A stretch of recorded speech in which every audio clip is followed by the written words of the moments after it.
Hey guys, what's up? It's Lainey, and today I am doing a sit-down video all about the Q&A that I called for about a week ago.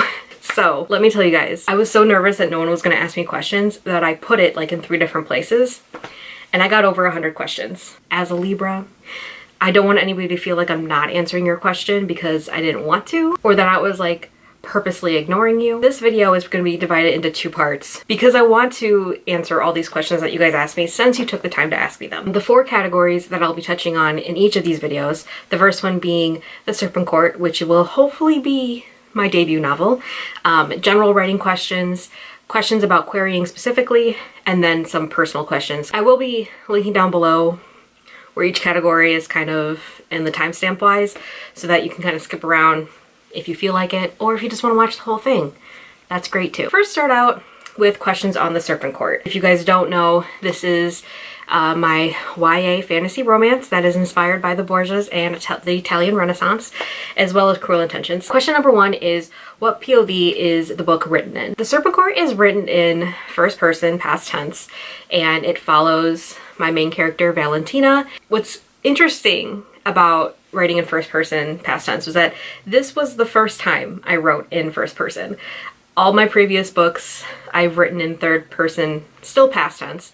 That is, I feel like, my comfort zone is third person. So this book really challenged me to write in first person because I felt like the story needed to be told in first person. And you really need to get inside of Valentina's head to fully understand her as a character and the choices that she makes throughout the book. Do you have the Serpent Court planned as a standalone, a duology, a trilogy, series, saga? If so, do you think your agent plans to pitch it as such to editors when you guys go on submission? I got a few questions that were kind of like this. How many books is the Serpent Court? So I wrote the Serpent Court as a standalone because I felt like the querying advice, you can write a book as a standalone with series potential, but you need to make sure that the book is a complete book and doesn't end on a cliffhanger or nothing like that. So with that in mind, I did write the Serpent Court as a standalone, but towards the end of like writing it, like even the first, second, third drafts that really got me to know the story, I really didn't want to say goodbye to Valentina forever. So I ended up weaving in different threads that hint at maybe a sequel, as well as I hope that people would want to read more about her. When it comes to submission, yes, my agent and I, we are going to try to sell it as a book with a sequel potential, but secretly, do I hope that I would get to write a sequel for this book?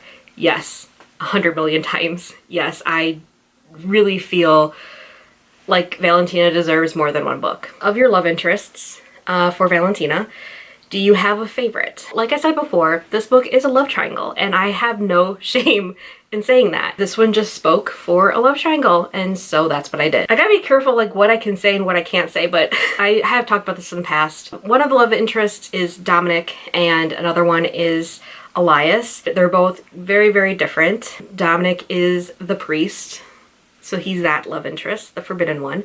And Elias is kind of this new guy that comes to court that she tries to manipulate. Honestly, I like them both for very different reasons because they also represent different lives that Valentina would want for herself.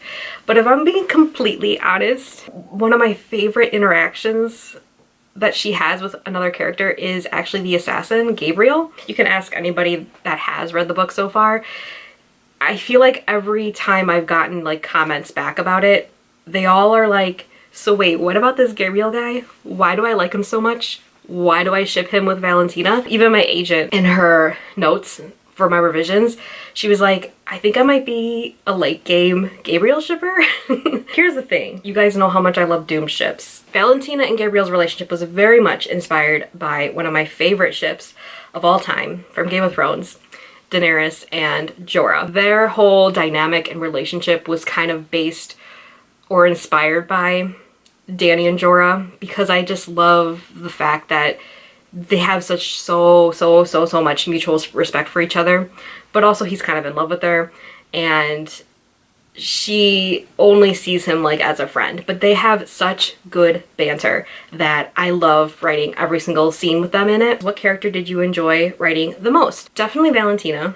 So she wasn't a character that jumped into my head fully formed right away, but she slowly started telling me her story during that first draft. Just curious, how sexy does the Serpent Court get for a YA novel that is? Do you keep it strictly fade to black for certain scenes, or does it get more detailed? I do fade to black. I mean, not only is it YA, but like, I literally edit the fade to black scenes with like one eye open because I'm embarrassed that so many other people have read that scene. How long is your manuscript, and on average, how long are your chapters? Right now, the book is at 98,000 words. The first draft was 60,000.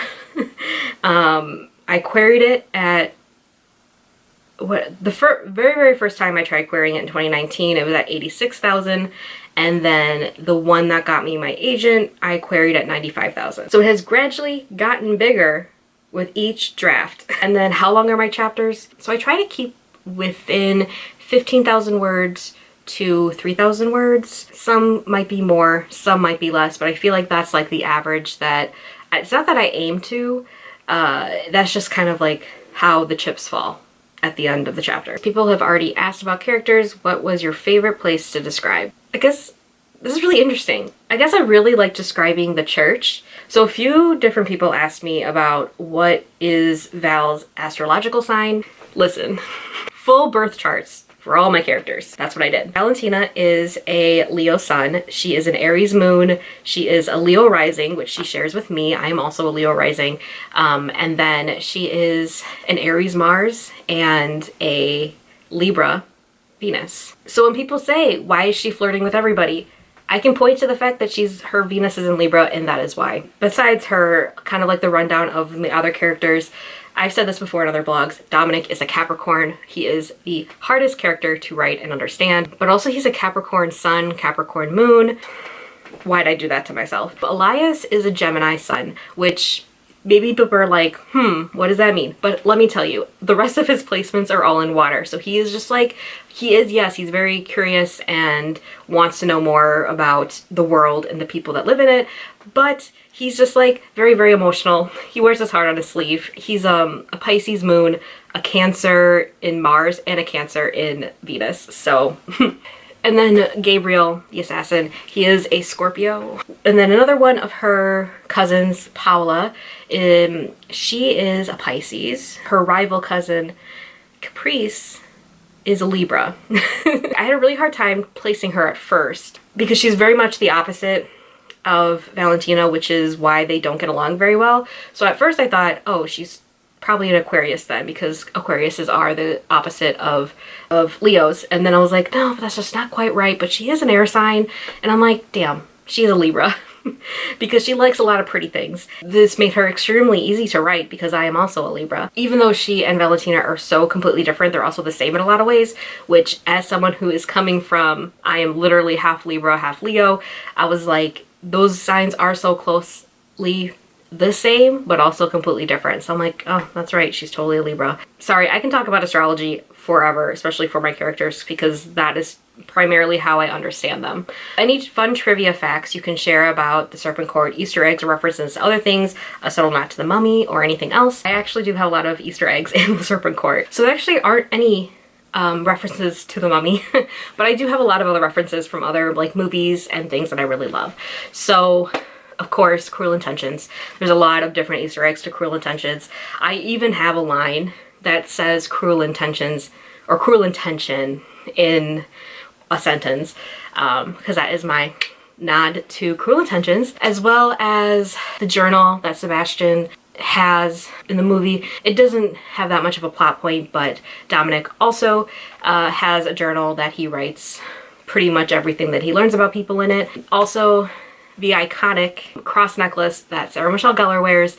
While I don't have something exactly like that, I was inspired for this religion. They all wear like little vials around their waists that they use for penance. So there's like a little bit of wine in it that when they need to like repent or whatever, they swipe the wine across their lips, and it's in a vial that's always around their waists.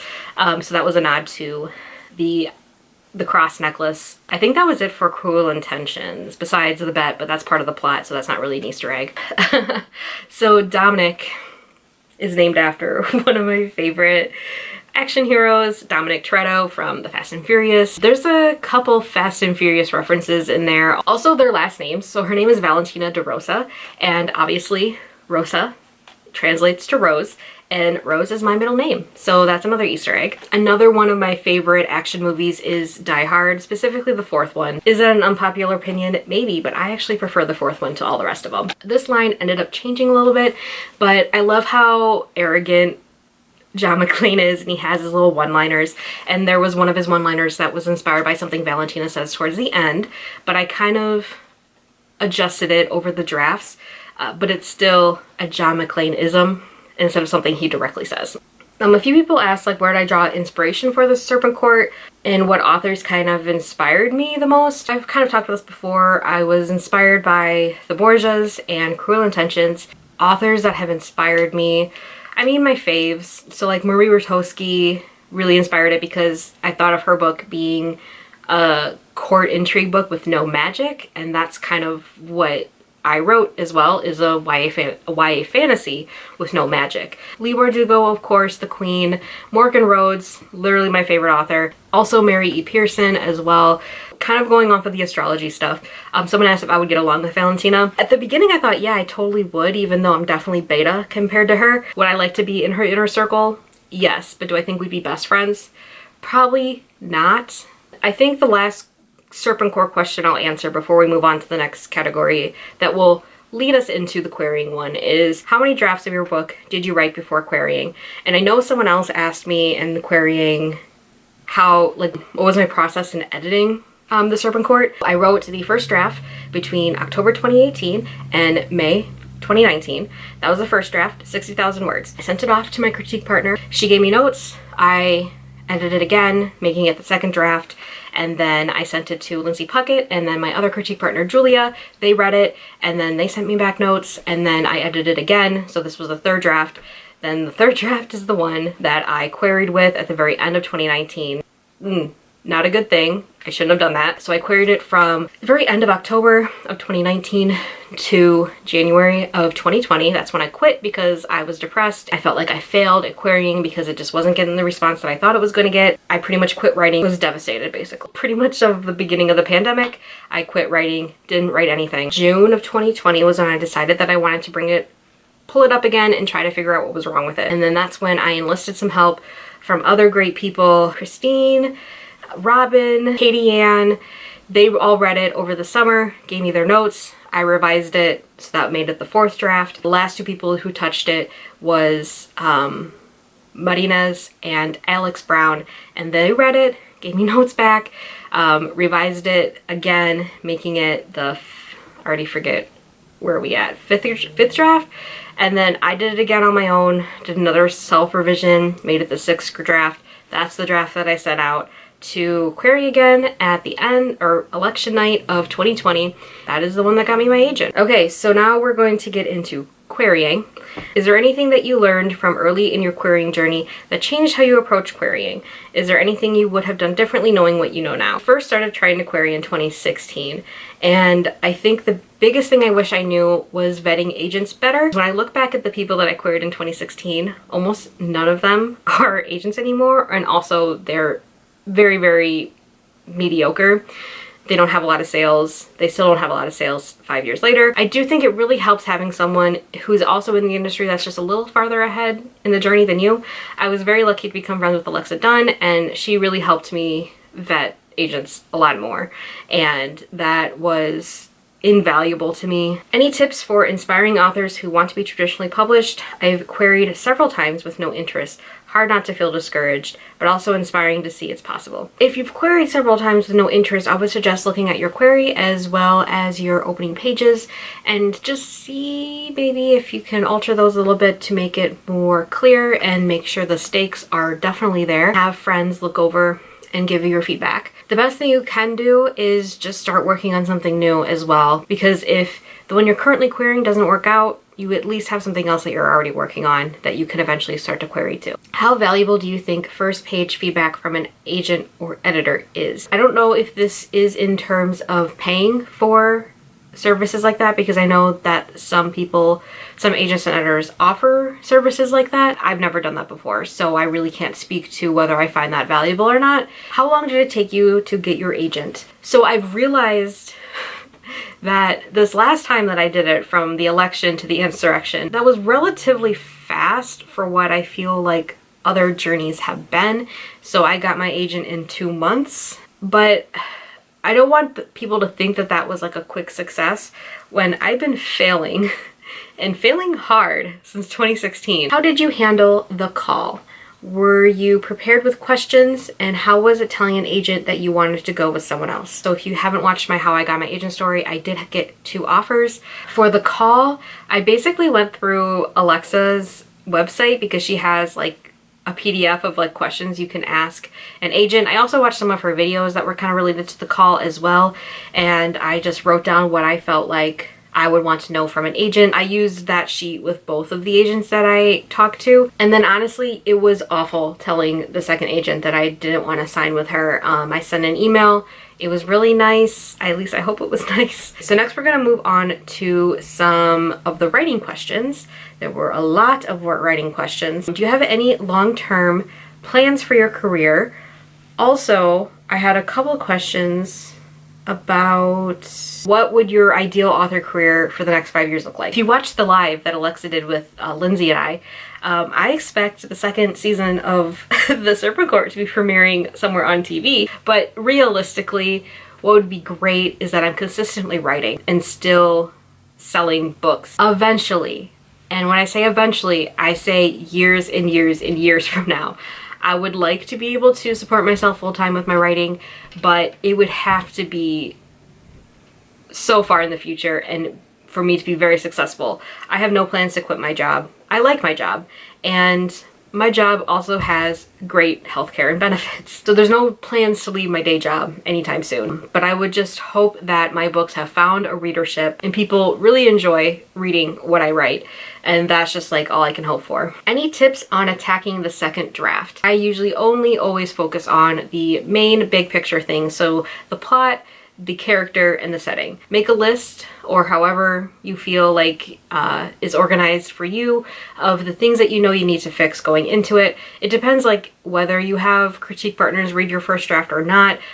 Mine does, because that's just like the level of trust that we have in each other, and also I don't care that she's reading something that's super shitty. Kind of just based off of like what she's saying and what I'm thinking, I come up with like a revision plan of how I'm going to tackle these big picture things. So like the plot holes and the inconsistencies with character and fleshing out the world building. Who's your favorite character you've ever written and why? I've had a few people ask me that. And I know I've kind of talked about how Valentina is my favorite character that I've written in the Serpent Court. I'm going to say it as my favorite character, period. I mean, she's the character that essentially got me my agent, basically. So I just really enjoy writing about her and learning about her and really wanting her to succeed. I only want the best for her. A lot of people ask me what are my plans for writing while the Serpent Court is on submission. So I'm in like this really weird position now where I haven't really thought about this, but I started thinking about this like a couple days ago, is that like I can never really work on something for fun anymore. I don't mean that like as like strictly. The next thing that I'm working on is something that I should be working on that I want to be published, you know? So I do have the Project Crime, which is my YA fantasy romance based on organized crime. That one I have a lot of overhauling to do, because even though I've like only written like 5,000 words in it from my failed attempt at NaNoWriMo, I really was kind of pantsing it, which I do not particularly enjoy doing. I need to do a complete brainstorming all over again for that one, but also Paraprides. And honestly, now that I have an agent, I've been kind of thinking about putting the pirates back in, because the reason why I took them out was that if this was the book that I was going to pursue for a debut, pirates don't historically sell well in the market. However, if I already had a baked in readership, maybe people would want to read about the pirates again. So I'm kind of going back and forth of what I want to do with that one. I'm kind of leaning towards putting the pirates back in because that was my favorite dynamic within the characters. So I guess we will see about that. But those are the two projects that I kind of plan on working on. Have you noticed crutch words in your writing? Yes, I do a lot of filtering. I also love the word just. How do you keep up excitement for a project during late rounds of revision? I'm working on a 5th draft right now, and even though I can see the light at the end of the tunnel, sometimes it's hard to get excited about writing a scene for the 5th time. I'm currently, right now, as I'm filming this, I'm rereading The Serpent Court for the last time before I sent it to my agent, and when I was sat down to start reading it again, I was just like, again? I feel like I've read this book about 1,000,000 times, so I don't really have any tips, but there were definitely times over the summer when I was revising it where I was like, God damn, this is so daunting and I don't know how I'm gonna fix all these things that I need to fix. But you really just need to take it one chapter at a time. And for me, I love music. I put on my playlist for it. That gets me back into the headspace of wanting to make this book as best as it can be. And I start doing it. There were, of course, a lot of questions about self-doubt. How did you keep going with the weight of not feeling good enough, dragging you down? I've recently convinced myself that I am guaranteed to fail and that my skills aren't good enough and I can't regain the joy of what I do because of the fear of failure, which, I mean, I basically could have written that question to someone else. Truly, truly. There was also a lot of questions about how do you deal with self-doubt?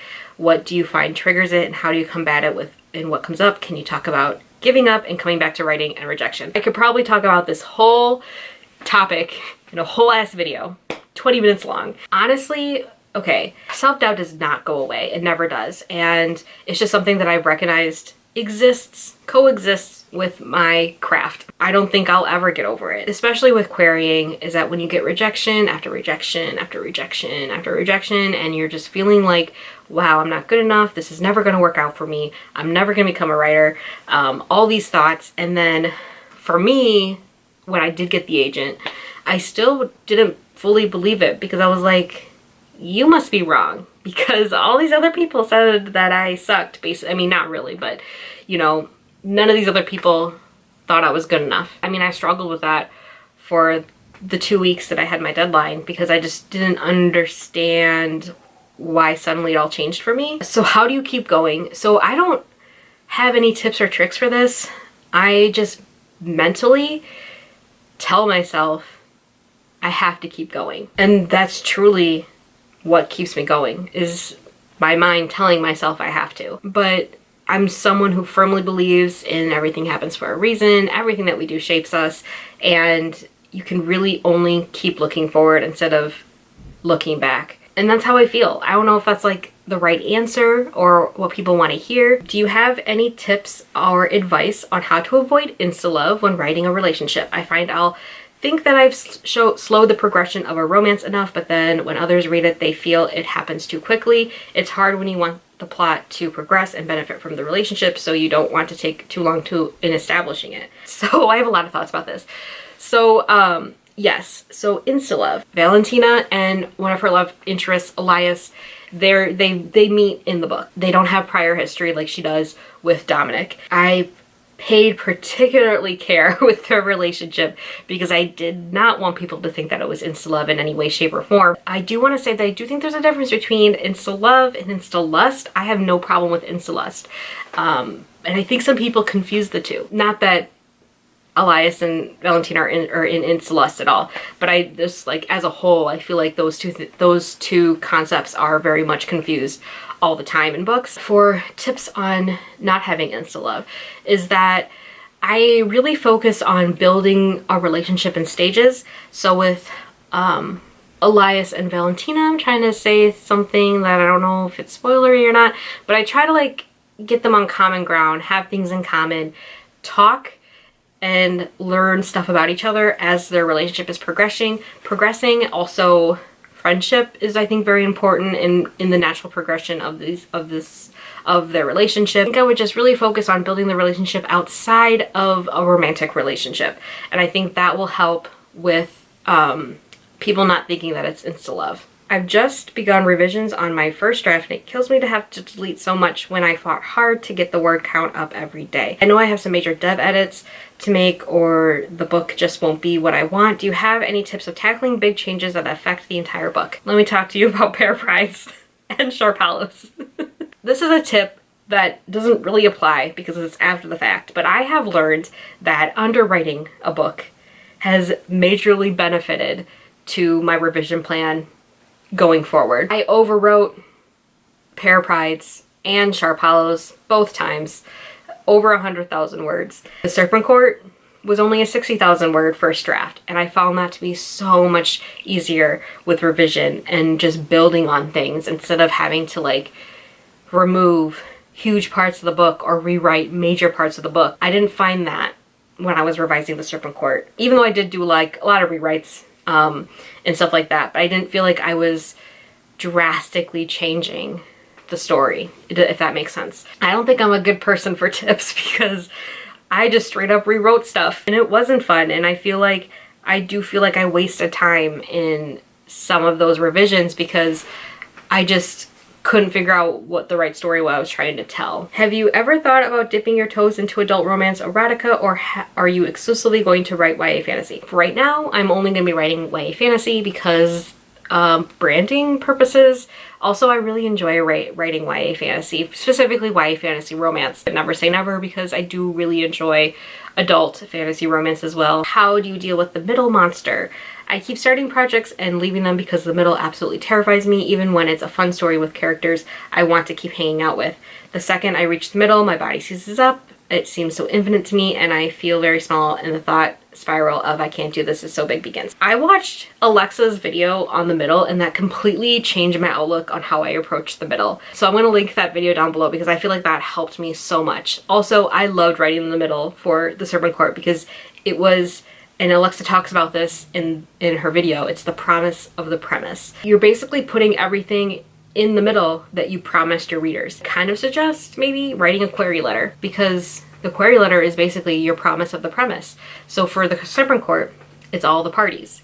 It's all of the relationship building. It's the manipulation. It's the spicy times. It's the forbidden romance. It's all of that is in the middle, and that was like my favorite parts to write. I loved writing the middle. Did you ever get stuck while writing the Serpent Court? How do you stay motivated to continue writing while in the process of completing a novel? So I didn't really get stuck. So the Serpent Court out of all my books was the easiest for me to write, and I don't know if it was just like this was the book I was meant to write. Never did get stuck. I mean, I quit. I find that when I'm revising it, when I'm reading it, it's almost like a snowball going down the hill and it keeps getting bigger and bigger and bigger, and I'm just like really excited to keep reading it and keep revising it, that I don't really have a lot of issues with it. But in the past, I know I kind of touched on this before, but it's like my mind. My mind tells me to keep going, so I do. I think it's also that feeds into the fact that I always feel like I'm running out of time. Just with life in general, especially with writing. Do you get scared to let writers read your work that they may steal ideas from you? Yeah. I trust the people that I can consistently go to right now for my writing. I mean, yeah, I think you should be careful about who you can trust, who gives you different vibes. You also need to share your work with people. So it's like, it's a risk, it is, but hopefully you find people that you trust. Okay. So let's get going on some of these personal questions and hope that this will be the end of part one. Will your first treat yourself purchase when you get your first ever book advance? Fingers crossed it will happen soon. You and me both. Okay, so I have an unrealistic thing that I want. I follow this like crown company on Instagram. I think it's Amarok Designs. I'll leave a link to it down below. And I so badly want to buy one of their crowns. And they're like in the hundreds of dollars worth. Like, I think the most expensive one's like $1,000. So unrealistic. Definitely shouldn't buy one, but I want one. Realistically, what I'll do is I'll probably put a lot of my book advance into savings. I'll possibly pay off my car and then hopefully chip away a little bit more at my private student loans, but federal student loans can choke. How do you handle juggling work, writing, hobbies, and just life in general? How do you force yourself to meet your goals over anxiety and self-doubt? I had a lot of people ask me like, how do I juggle different things? Honestly, I don't know how I do it. I feel like this past year has been easier for me since I've been working from home. I don't ever have to leave. So a lot of my juggling is just here in my apartment. With YouTube recently, since I've started making videos again, I usually dedicate one day out of the week that I devote to editing. I do a lot of vlogs, so that's like kind of like a weekly thing I do throughout the week. Like here, I set some time aside that I was gonna be like, okay, Sunday I'm gonna be filming this hours-long Q&A. Writing right now always takes priority over reading, and I usually try to limit myself with like watching TV. I usually do that only when I'm eating dinner, and then I have work, but I can usually leave my work at the door or whatever, but it's like here in my office. I don't really have a problem with transitioning from like juggling my work duties. I only do that between 8:30 and 5. I mean, I guess sometimes it goes into 5:30, 6 o'clock if it's a really particularly busy day, but I don't have a problem with it. Favorite part about living where you do, least favorite part? Well, I live in Iowa, so that's also probably my least favorite part. I do particularly like the cost of living here. It's not terrible. It's not completely cheap. I have a really good rent right now for having a 2-bedroom. And also I like that I'm near my family. That's the only thing I like about living in Iowa. If you could pick a fantasy world to live in permanently as whoever you wish, what would it be? I would like to live in a fantasy world that would allow me to be a vampire. That's it. And then there were a lot of people that asked about how do you get courage to start a channel and then keep up with filming and kind of just like starting an AuthorTube channel. I say do it. I was extremely shy when I started my YouTube channel. I also had extremely low self-esteem when I started my channel. I just thought, hey, I can do this. So just do it. However, I do think that YouTube is a very long game. You will not find instances of success, especially in the AuthorTube community and pretty much the BookTube community as well. So you have to like really enjoy doing it. You should come up with a schedule. I don't really do schedules anymore, mainly because I've been doing this for a very long time. In the beginning, I did have a set schedule. I had filming days, I had editing days and stuff like that. And that helped me build an audience. I mean, just treat it as a very serious hobby. What do I do for fun? I do nothing for fun. Writing is my entire life, basically. But I do like reading, obviously. I like planning. I do like working out. I like to watch TV, and I love movies. Do you have a background in writing and literature? Did you take courses in college or elsewhere? I think a lot of you guys might know this, but I graduated with a degree in English literature. It took me a while to get there. I entered college as a social work major, and that was before I realized that I feel too much for people while also pretty much hating people. So this was not the career path for me. I also was an anthropology major for a little bit, but I was doing all these things because I was putting them in place of writing. Eventually I was just like, you know what, fuck it, I'm gonna be an English major. So I switched my English major in my junior year, my first semester of my junior year. Maybe I changed it my sophomore year, second semester. But I had been taking so many English courses anyway that I still was able to graduate on time. So yeah, my college that I went to is very pretentious and very elitist when it comes to genre fiction, which is what I love to write.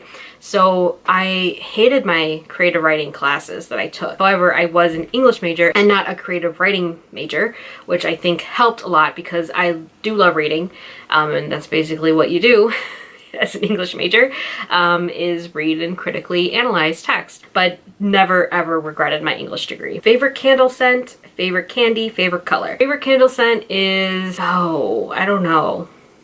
The one I'm burning right now is Caramel Drizzle. I really like that one, but that was a new scent that I got this year. My favorite one was Butterscotch Whiskey, but they don't make it anymore, so that's sad. But I like lots of baking scents because I like to have the illusion that I have baking going on in my apartment. My favorite candy is anything sour. I don't discriminate. My favorite color is blue. If you were on death row, what would your last meal be? Mexican. I would get the biggest chicken quesadilla with all the cheese, and then I would get large queso dip with chips and salsa as well. I mean, I'm dying. I'm going all out. Who cares about calories? And then I would have a giant strawberry margarita. The next question is very Midwest. Casey's Taco Pizza or Casey's Breakfast Pizza? I actually don't eat Casey's Taco Pizza because if I want taco pizza, I'm going to another Midwestern chain, which is Happy Joe's. Happy Joe's has the best taco pizza. Definitely Casey's Breakfast Pizza. I love Casey's Breakfast Pizza. And a lot of people don't know what breakfast pizza is because I remember when I was first telling my friends about breakfast pizza, they thought it was pizza you ate for breakfast, just like regular pizza. No, like there is like legit breakfast pizza out there where it's like cheese sauce as a base, you have scrambled eggs, cheese, bacon, sausage, anything you can put on real breakfast pizza. Kevin and Lindsay had to send me some mummy questions. Kevin asked, could Buffy defeat the mummy? Yes, because Buffy can defeat anything. And then Lindsay asked if Val, my character, Imhotep, and Davy Jones from Pirates of the Caribbean were in a locked room, who would come out alive? And I would 100% say Imhotep. Valentina is just a girl. She has no magic. And I guess she could poison them because she's also a poisoner. But I mean, you're going up against a CGI octopus and an actual mummy sorcerer, and she doesn't have any magic, so she would not survive, and I can say that confidently. What romance trope is your favorite to read and one you would want to use in the future? I love so many romance tropes, obviously.